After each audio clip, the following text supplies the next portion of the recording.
This video was made possible by Dashlane. Stay safe online with Dashlane for free at dashlane.com/Wendover. To stand atop Everest is to have conquered the world. This peak is the roof of Earth, the highest point that exists on this planet, and perhaps no accomplishment ranks higher than climbing Mount Everest. It is considered the achievement of achievements, the upper echelon of what humans can do, and yet Everest is not the hardest mountain in the world to climb.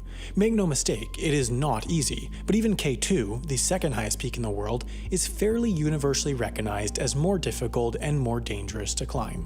Far shorter mountains rank more dangerous than Everest. Elsewhere in Nepal, on Annapurna 1, for every 100 people who have reached the summit, 34 have died on its slopes. With only 4 deaths per 100 summiters, Everest, in comparison, could almost be viewed as safe. What makes the difference is that Everest is now a streamlined commercial operation. The majority of those climbing are paying huge amounts to commercial operators who work to give them the best possible chance of reaching the summit. No matter how much you pay, it still takes a huge amount of physical and mental endurance to reach the summit, but for those that have that, Everest has become a logistical problem. What makes the difference between the guides that get all their climbers to the summit with no fatalities and those that don't is how well they plan and strategize. This is, of course, Everest. Reaching an altitude of 29,029 feet, it lays on the border between Nepal and China. While climbers do approach the summit from both sides, the majority choose the Nepalese side. For a few months a year, the Nepalese Everest base camp becomes a veritable tent city. You see, in the winter, winds blast Everest constantly, reaching speeds of 100 miles per hour at the peak, but in the summer, during the monsoon season, huge amounts of snow fall, so there's just this narrow window of time between the two periods when it's safe to summit. With remarkable consistency, this window almost always falls between May 15th and 25th. The routes have to be set, the camps have to be set up, and the climbers have to be acclimatized all before May 15th rolls around, so that means that sometime every year in March, the first Sherpas arrive below Everest to set up base camp. Sherpa is not actually a job title, it's an ethnic group.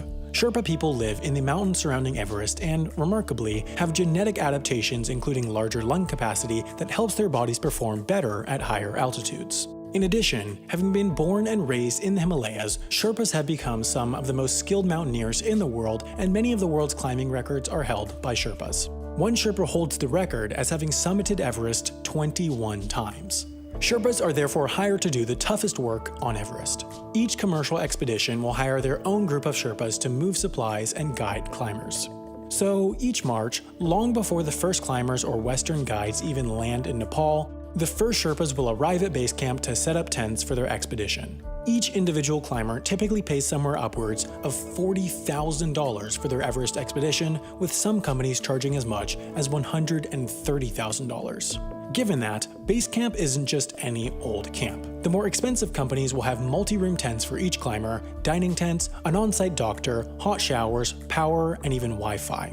This is home for thousands of people for 2 or 3 months, so it's got to be nice. The rest of the mountain, though, is not as nice. There are a lot of ways to die on Everest. Falls, avalanches, heart attacks, falling ice, and just freezing to death. This is not a hospitable place, but one of the most common killers is acute mountain sickness. This is an umbrella term that includes a number of fatal conditions such as high-altitude pulmonary edema or cerebral edema. These sicknesses all stem from the fact that there's less oxygen at higher altitudes. While mild altitude sickness can set in at lower levels, it starts to have the potential to be fatal above 11,500 feet, where there is only 65% as much oxygen as there is at sea level. Above 18,000 feet, where there is only 50% the oxygen of sea level, permanent human habitation is impossible due to the certain deterioration in brain and physical function. Above 25,000 feet, it is impossible for humans to acclimatize, and so they can only survive for a matter of hours before their body starts to shut down. Even the best climbers' brain function deteriorates at such a height. It's for this reason that above this altitude on Everest is called the death zone. If a human living at sea level were suddenly transported to the peak of Everest at 29,029 feet, where there's only 33% the oxygen of sea level, they would die within 30 minutes from hypoxia.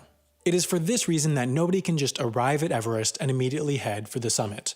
Before that, climbers have to undergo weeks of acclimatization so their body adapts to functioning with less oxygen.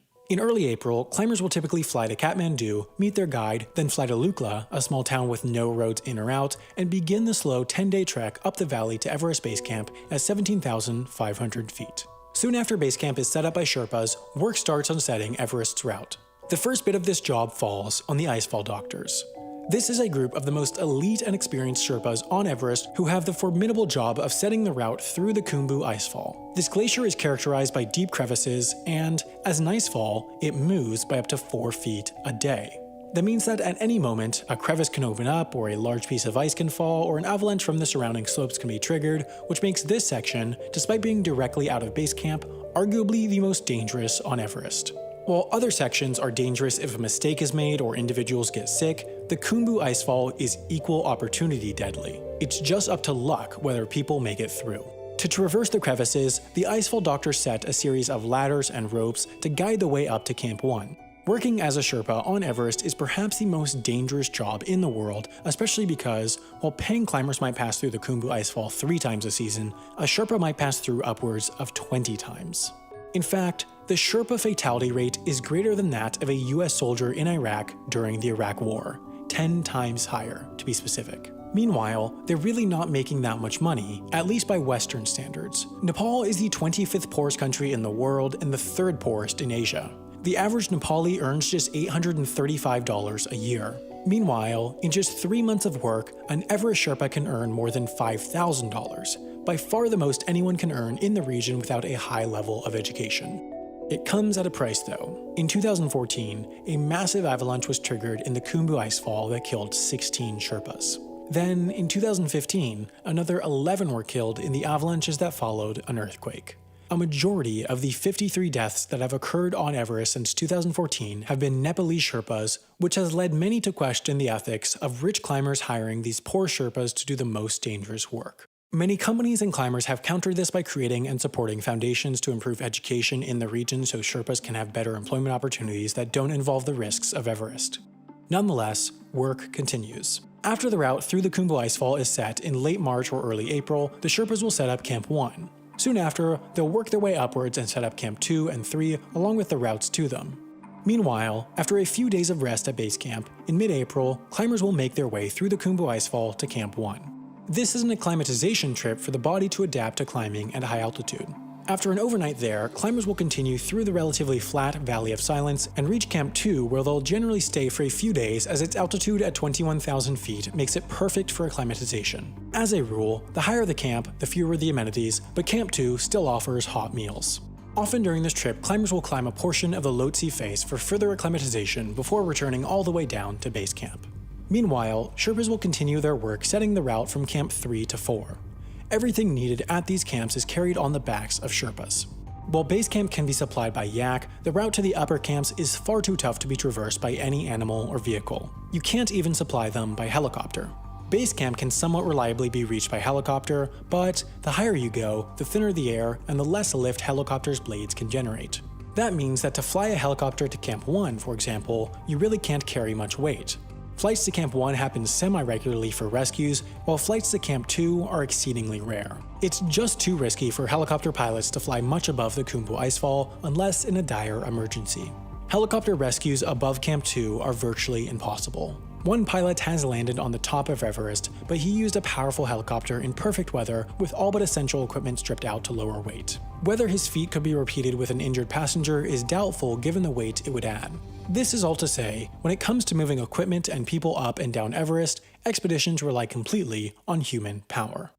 Sometime after their first acclimatization trip, each expedition will make a second run up the mountain with a night at Camp 1, 2, and for the first time at Camp 3. Depending on time, some expeditions might make a third acclimatization trip up to Camp 3, but then, when early May arrives, all eyes are on the weather forecast. They're looking for the weather window. Climbers need 5 largely clear and windless days in order to be able to attempt the summit. Once that window appears in the forecast, there begins a mass climber migration upwards. With as many as 800 climbers all trying to summit in the span of 10 days or less, Everest gets busy. Often groups will skip past Camp 1 and spend their first night at Camp 2. From there, they'll make their way up the sheer Lhotse face to Camp 3. After a night's sleep, climbers will place oxygen tanks in their packs and don regulators so they can start breathing bottled oxygen. This extends how long they can survive in the death zone. A select few climbers, though, attempt the summit with no bottled oxygen. Doing this is far more difficult and dangerous, but about 200 people have completed the feat, which some will say is the pure way of climbing, others will say is reckless. Nonetheless, the vast majority of people use bottled oxygen, and it goes fast. One bottle only lasts 4 hours while climbing, and they need reserves, so each climber needs 12 bottles. That means that each expedition needs upwards of 200 bottles of oxygen in Camp 3 and 4, each of which has to be painstakingly carried up by Sherpas. It's a necessity, though, to operate at this commercial scale. On that third day of their climb, expeditions will make their way from Camp 3 to Camp 4. At this very rudimentary camp, climbers will try to eat. While the bottled oxygen reduces the effect of altitude sickness, it does not eliminate it, and a body's digestive system will have almost completely shut down at this altitude. On each day of their climb up to Camp 4, though, they'll have burned almost 10,000 calories, so they need to eat as much as they can to gain energy. The altitude also makes sleeping nearly impossible, but they need to do that too. They'll go to sleep as early as possible because, after a very short night, it's time. Expeditions each try to get going to the summit as early as possible to beat the crowds. With as many as 200 people following the single-file route to the summit each day, the traffic jam up there is immense. And remember, this is the death zone, so these traffic jams literally kill people. People can run out of oxygen, collapse of exhaustion, and die of exposure, all because they can't move fast enough. Groups will therefore leave Camp 4 anytime between 8 p.m. and 4 a.m. As the night progresses and dawn nears, they'll continue their ascent, eventually passing the south summit and making their way up to the Hillary Step.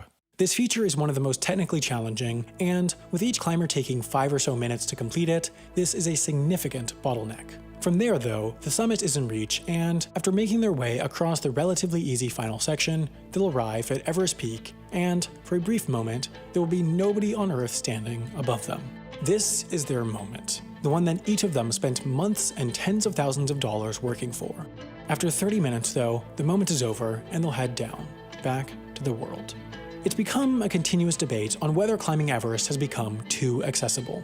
Local Chinese and Nepalese companies have started offering expeditions for relatively low prices in the 20,000s, which has made Everest more accessible to what some might describe as less experienced climbers. Of the 10 climber deaths in 2016 and 17, 7 were on budget expeditions, while some established operators have never had a climber death after hundreds of summits. On Everest, at least, it seems expensive is safe. Meanwhile, even with the most reputable operators, you can book yourself on an expedition in a matter of minutes provided you have the money. Once you get there, they'll gauge whether you're fit for summiting, but the fact that you can book yourself on a climb up Everest, which has a 4% fatality rate, as easily as you can book a flight, has many worried about the experience of those climbing the tallest mountain in the world. Each additional climber on the mountain makes Everest more dangerous for everyone else, but nonetheless, both China and Nepal issue more and more permits each year as their important sources of revenue. Everest is commercializing, there's no doubt about it. Whether that's good or bad is up to each individual to decide, but with the tallest mountain in the world, paradoxically, making it safer and easier might be making it less safe. Humans are good at a lot of things. The fact that thousands of people have summited Everest proves this, but one thing that we're not good at is remembering complex sequences like this. We're especially not good at remembering dozens of complex sequences, but unfortunately, if you want to stay safe online, this is what you have to do, since you want complex passwords that are unique to each site you use, so if one gets compromised, the others don't too. If you have Dashlane though, this is easy. Dashlane generates these super secure passwords for you, stores them in one secure place, and autofills them on your devices so it's easier for you. All of that is actually free at dashlane.com/Wendover. If you want all the features they offer, including a VPN to stay safe on public Wi-Fi, syncing across devices, and dark web monitoring to make sure your data isn't being sold, you can upgrade to Premium for 10% off by using the code WENDOVER at checkout, and you'll be supporting Wendover Productions while you're at it.